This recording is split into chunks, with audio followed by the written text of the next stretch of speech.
Այսօր մեզ է միացել հայկական խորհուրդ վերլուծական կենտրոնի փորձագետ Ռոբերտ Ղևոնդյանը, բարև ձեզ, շնորհակալություն որ եկար, Ռոբերտ։ Ինչի մասին էր այս անգամ Ադրբեջանի քաղաքասարակության ներկայացուցիչների հետ հանդիպումը։ Ինչպես եւ նախորդ անգամ մենք ներկայացնում ենք այն բոլոր մտահոգությունները, խնդիրները, որոնք կան մեր հասարակությունում, իմիջիայնային աշխատանք ենք կատարել եւ մենք Հայաստանում եւ իրենք Ադրբեջանում, արդյունքներն ենք ներկայացնում, ցույց ենք տալիս թե որտեղ ինչ մտավախություններ կան։ Իհարկե գլխավոր խնդիրը անվստահությունն է երկու հասարակությունների միջև, ընդ որում նշեմ, որ երկու հասարակություններում էլ տարբեր կարծիքներ կան եւ Հայաստանում կան մարդիկ, ովքեր գտնում են, որ սա արդար չէ եւ չի կարելի այսպես ամեն ինչ վերջացնել կապված թե Արցախի հետ, թե ընդհանրապես Հայաստան-Ադրբեջան փոխհարաբերությունների հետ, թե Ադրբեջանի հասարակությունում մարդիկ գտնում են, որ միևնույն է սա արդար չէ, բա Հայաստանը պիտի պատժվի նման կարծիքներ կան։ Եվ հակառակը կան մարդիկ, ովքեր գտնում են, որ հերիք է, եկեք այլևս չպատերազմենք։ Իհարկե ոչ մեր կողմից, ոչ իրենց կողմից ճիշտն ասած չի երևում ինչ-որ ցանկություն, որ եղբայրներ դառնան, բարեկամ դառնան եւ այլն, բայց կա մարդկանց մի հատված եւ այստեղ եւ այնտեղ, ընդ որում, որը գտնում է, որ կարելի է սահմանները բացել, առևտուր անել եւ գոնե չկրակել իրար վրա։ Նույն կազմերով է կամ դեպի։ Իրենց կազմում 1-2 փոփոխություն կար, բայց ինչ-որ տեխնիկական խնդիրների հետ կապված էր, եղել չէին կարողացել այնտեղ այդ նույն մարդիկները, մեր կազմը նույնն էր։ Ալիևը ասում է, այդ շփումները նպաստում են խաղաղության գործընթացին։ 3 թե առաջ օրն է ասել դա։ Դե այդպիսի հանդիպումներ նախկինում էլ էին լինում, բայց ինչու չէին նպաստում։ Հայաստանում եւ Ադրբեջանում նման հանդիպումներ չեն եղել, փորձագետների նման կազմով, սահմանը ուղիղ հատելով, անցնելով, գալով այդպիսի հանդիպումներ չեն եղել։ Իհարկե 1-2 այցեր եղել են, բայց դրանք էպիզոդիկ դեր են ունեցել եւ հետեւողական չեն եղել։ Տեսեք, մեր այցը արդեն 4-րդ հանդիպումն էր, առաջի երկուսը եղել էր 5 հոգանոց կազմերով, երկրորդ եւ երրորդը 20 հոգանոց կազմերով եւ իրավիճակն է փոխվել իրականում։ Արցախյան կոնֆլիկտը, Ղարաբաղյան կոնֆլիկտը փաստացի այլևս գտնում են եւ Երևանում եւ Բաքվում, որ լուծված է եւ Հայաստանը եւ Ադրբեջանը ամենաբարձր մակարդակով գնում են խաղաղության։ Ինչը նշանակում է, որ տարբեր մակարդակներում այդ խաղաղության հետ կապված տարբեր մոտեցումներ, տարբեր պատկերացումներ կան եւ նմանատիպ այցերը հնարավորություն են տալիս ավելի լավ հասկանալու մեկը մյուսին։ Տեսեք, ես պատմում եմ, որ տարբեր հասարակություններում, երկու հասարակություններում տարբեր մոտեցումներ կան եւ այդ մոտեցումներին մենք ծանոթանում ենք այն ժամանակ, երբ իրենք են պատմում իրենց հասարակությունում իրենց կատարած աշխատանքի արդյունքների մասին։ Երևանի եւ Բաքվի ներկայացուցիչ իշխանությունները հասկանալի է այդ ռետորաբանությունը ինչու են կիրառում, որ Արցախի հարցը լուծված է։ Դուք եք այդպես կարծում, որ հարցը փակված է։ Ես կարծում եմ այս պահին այն խնդիրը, որը սկսվել էր 1987-88 թվականներին, այլևս գոյություն չունի, որովհետև այդ խնդիրը Ադրբեջանը լուծել է։ Իհարկե լուծել է վնաս մեզ, իհարկե լուծել է, քանի որ մենք պատերազմում պարտվել ենք, իհարկե դա արդար չէ, բայց իրավիճակը այսպիսին է, կամ շարունակում ենք գնալ արդարության հետևից եւ վտանգի տակ ենք դնում Հայաստանի Հանրապետության պետականությունը, կամ գոնե մեր սերնդում մենք այդ հարցը փակված ենք համարում եւ փորձում ենք պահպանել, զարգացնել, բարգավաճել այս։ Շատ տրամաբանական է։ Հաջորդը պետք է լինի, դրան պետք է հաջորդել այլևս խաղաղության պայմանագիրը երկու երկրների միջև, որովհետև չկա այն կնճիռը, որը երկու երկրներին խփում էր իրար։ Ինչու՞ չի գնում այդքան։ Ես ճիշտ ասած իմ կարծիքը կարող եմ ասել, ես ենթադրում եմ, որ հիմնական պատճառը դա վստահության պակասն է, որովհետև տեսեք, մենք Հայաստանում ասում ենք, որ թուրքերի հետ Թուրքիան չի կարելի վստահել, շատ է Հայաստանում ասում են Թուրքիան չի կարելի վստահել, թուրքերը ցանկանում են մեզ վերացնել եւ այլն եւ այլն։ Ադրբեջանում էլ նրանք էլ ասում են, որ հայերը մեզ խաբում են, վաղը մյուս օրը կհարստանան, կհարձակվեն մեզ վրա, այդպիսի կարծիքներ էին եղել Ադրբեջանում կատարված այդ հարցախույզի, այդ հանդիպումների ժամանակ, եւ դա նորմալ է, երկար տարիներ այդ մարդիկ կերակրվել են նրանով, որ հայերը թշնամի են եւ այլն։ Ընդ որում նշեմ, որ հիմա էլ որոշ դեպքերում տեսեք Երևանի մասին ինչ-որ գրքեր են հրատարակում, եկեղեցի են քանդում եւ այլն, եւ նորմալ է, որ մարդիկ էլ որոշակի մտավախություններ ունեն։ Ըստ ամենայնի ամեն դեպքում կա այդ վստահության պակասը, ինչ վերաբերում է պաշտոնական մակարդակում, ինչ որ կերպ պետք է այդ վստահության պակասը արդարացնող ինչ որ բան լինի եւ Ադրբեջանի ղեկավարությունը ընտրել է սահմանադրության հարցը։ Շատ հետաքրքիր է ռեակցիան ադրբեջանցիների, երբ դուք դա, չգիտեմ, արել եք թե չէ, ասենք Երևան, որ ասում են գրքեր են հրատարակում, արևմտյան Ադրբեջան խոսույթն են անընդհատ շրջանառում։ Իրենք գիտեն ինչ է իրականում դա։ Գիտեք, ես այսպես ասեմ, մենք ոչ միայն այդ հարցերն ենք բարձրացրել, մենք ամենասուր հարցերն ենք բարձրացրել, օրինակ մեր այնտեղ, երբ գտնվում ենք, այդ օրերին հաղորդում ենք տեսել իրենց հեռուստատեսությամբ, որը խնդիրներ էր պարունակում, ցույց էր տալիս Հայաստանի կողմից կամ հայերի կողմից ադրբեջանցիների նկատմամբ ոչ մարդկային ինչ-որ գործողությունների մասներ պատմում եւ այլն, եւ մենք այդ հարցերն ենք բարձրացրել, խոսել ենք, այո, անցյալի,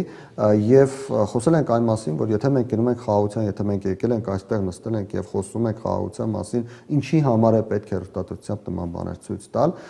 նրանք էլ հղում են արել իներցիային, հղում են արել նույն անվստահությանը, հղում են արել նրան, որ եղել են մարդիկ, եղել են կազմակերպություններ, որոնք սնվել են դրանով եւ գումարներ են ստացել իհարկե տարբեր ֆոնդերից եւ տարբեր տեղերից եւ մեկ օրում հնարավոր չէ ամեն ինչ մի անգամից շուռ տալ,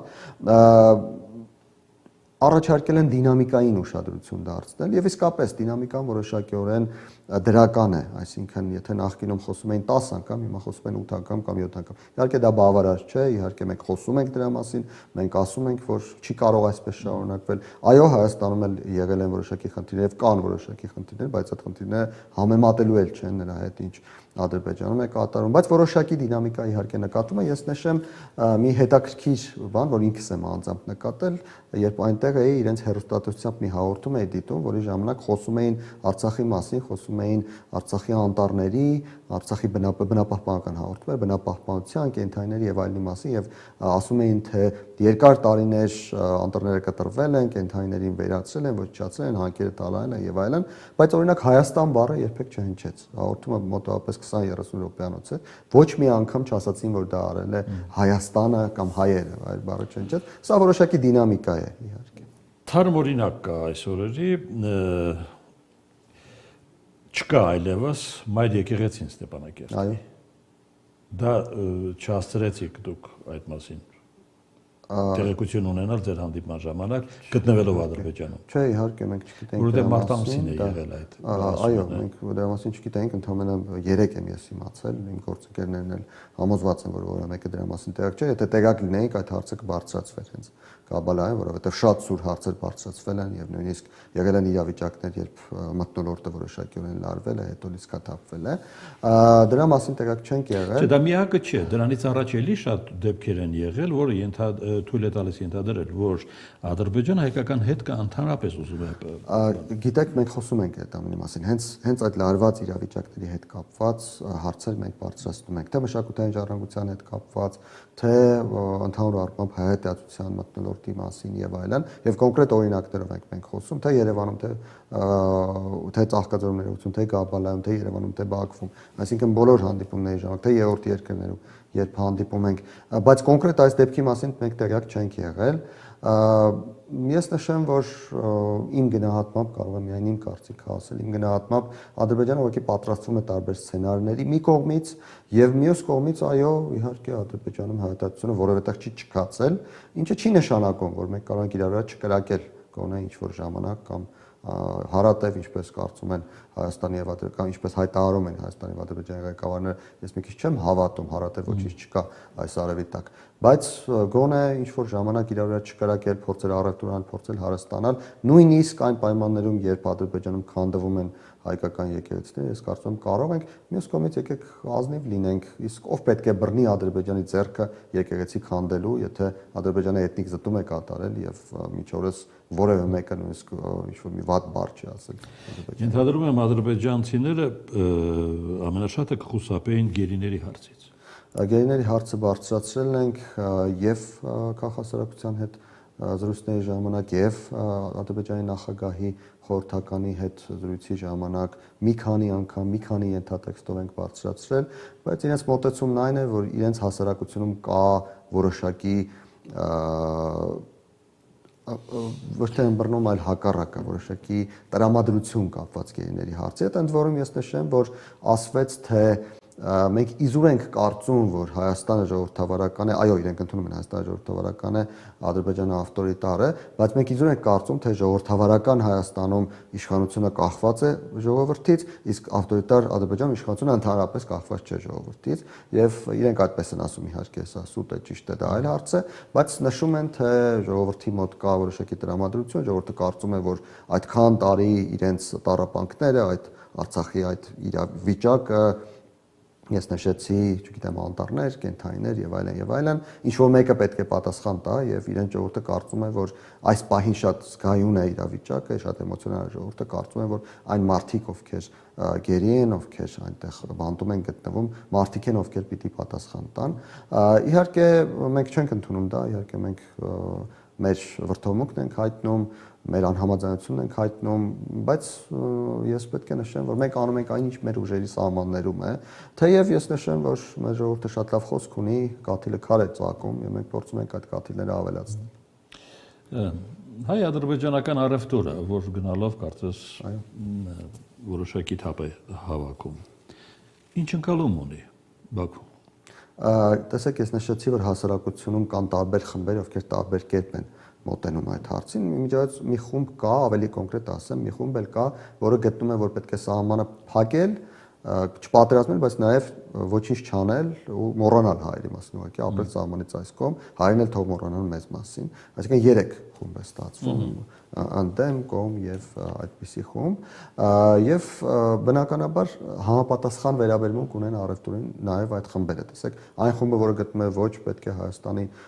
միջև վերջ ճնշել, պետք է գնալ, պետք է Երևանը վերցնել, այսպես ասած, բնականաբար նրանք ոչ մի առևտրի մասին լսել չեն ցանկանում։ Այն խումբը, որը գտնում է, որ սահմանը պետք է փակնի, միջից ես այստեղ հողում եմ անում ադրբեջանցի գործընկերներին, նրանց արած այդ ուսումնասիրության որոշակի տրամաբանությունն եմ ներկայացնում։ Այն խումբը, որը գտնում է պետք է սահմանը փակ լինի, նշում է, որ կարելի է երրորդ երկրներով մեկ-մեկ ինչ-որ բան գնել կամ վաճառել, եթե դա մեր շահերից բխում է, բայց ուղիղ առևտուր կամ ուղիղ Հայաստանի հետ շփվել պետք չէ։ Իսկ այն խումբը, որը գտնում է կարելի է սահմանը բացել իրար վրա չկրակել եւ առևտուր անել, բնականաբար առևտրի կողմնակից։ Ռուս-ադրբեջանական հարաբերություններում որոշակի վերալիցքավորում է նկատվում, հատկապես պետական մակարդակում, շփումներով։ Ունի կոնկրետ դրդապատճառ։ Ես կարծում եմ աշխարհաքաղաքական են այդ դրդապատճառները եւ բացարձակապես Հայաստանի հետ հարաբերությունները այստեղ նշանակություն չունեն։ Ըստ ամենայնի այն, որ Թրամփը այդպես հաջողության գագաթնակետին չէ Իրանի դեմ պատերազմում, Ադրբեջանին որոշակի եւ մտավախություն եւ հույս է տվել, որ գուցե այնուամենայնիվ մեր տարածաշրջանում Միացյալ Նահանգները չունենա այն դերակատարումը, որը ենթադրվում էր, որ պիտի ունենար օգոստոսի 8-ից հետո, եւ Ադրբեջանը փորձում է կամուրջները չայրել ուղղակի Ռուսաստանի հետ հարաբերություններում տեղ թողել, որ եթե պետք լինի Ռուսաստանի հետ պայմանավորվել, կարծում եմ Մոսկվայում սա շատ լավ հասկանում են եւ կարծում եմ Ռուսաստանի շահերից էլ է բխում այդ Ադրբեջանի մոտեցումը, բայց մենք գիտենք, որ Իրանում ոչինչ չի վերջացել, մենք գիտենք, որ թեև Տրամփը հայտարարել է, թե այս բանի ոչինչ չեմ անի, բայց Տրամփը հայտարարում է մեկ բան միջև քնելը եւ արտանալուց հետո բացարձակապես այլ բան է անում, այնպես որ սպասենք իրադարձությունների զարգացման։ Այսինքն Թրամփը չի ձախողվել Իրանում, վաղ է դեռ այդ։ Ես կարծում եմ գործընթացը դեռևս ընթացքի մեջ է, այսինքն այն Կիևի 3 օրում տրամաբանությունը, որով Թրամփը ցանկանում էր Իրանի հարցերը լուծել, չի աշխատել, դա ակնհայտ է, բայց նաև պատերազմի 5-րդ տարին Իրանում չի գնում եւ Միացյալ Նահանգների տնտեսությունը չի փլուզվել, այստեղ էլ կա տարբերություն։ Այնպես որ խոսել այն մասին, որ Թրամփը ձախողվել է դեռևս վաղ է, բայց նաև խոսել այն մասին, որ Թրամփը հաջողում է, դա էլ արդեն ուշ է։ Ադրբեջանցի փորձագետը ասում է Ալիևի հերթական շրջադարձը դեպի Մոսկվա Միացյալ Նահանգների եւ անձամբ Թրամփի թուլացման հետևանք։ Ես չէի ասի, որ սա շրջադարձ է, սա ավելի շատ ապահովագրում է, ինքնաապահովագրում է հնարավոր զարգացումների համար։ Տեսեք, մենք ասում ենք, որ Ալիևը պատրաստում է տարբեր սցենարների, Ալիևը խոսում է, այսպես կոչված, Ռոսատոմն էլ պատրաստում է Ադրբեջանում ատոմակայան։ Այո, եւ մյուս կողմից Ադրբեջանը նաեւ պատրաստում է այս սցենարին, որ Թրամփը ի վերջո կարող է ձախողվել։ Ի վերջո կարող է գործընթացը ավարտվել այնպես, որ աշնանը հանրապետական կուսակցությունը Միացյալ Նահանգներում կկորցնի Սենատը ամբողջության մեջ եւ դրանից հետո Սենատը եւ Ներկայացուցիչների պալատը կոնգրեսն ամբողջության մեջ եւ դրանից հետո գուցե Միացյալ Նահանգները թույլատնի մեր տարածաշրջանում իր հետաքրքրությունը, իսկ դա նշանակում է, որ Ռուսաստանը որոշակի հնարավորություն կունենա ավելի ուժեղացնել իր ազդեցությունը եւ Ալիևը պատրաստվում է այս սցենարին։ Կարծես նույն տրամադրությունն է Մոսկվա-Երևան միջանցքում։